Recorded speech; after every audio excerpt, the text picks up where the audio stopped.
بسم الله الرحمن الرحيم. أصدقائي الغاليين، أسعد الله مساءكم بكل خير. أهلا وسهلا بكم في سلسلة فيديوهات أعمال الدهانات والجلفنة في صناعة الستيل ستراكشر.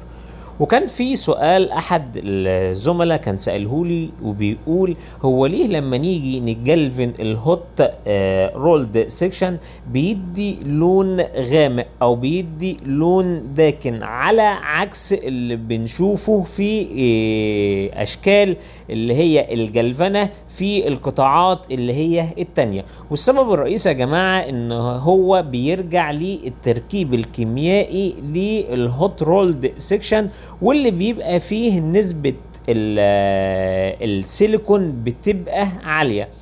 تعالوا في الدقايق اللي جاية نستعرض السبب الرئيسي، تمام، ونشوف المكونات اللي ليها تأثير على وجود اللي هو اللون الداكن واللون الغامق في أسطح الستيل ستراكشر اللي هي متجلفنة.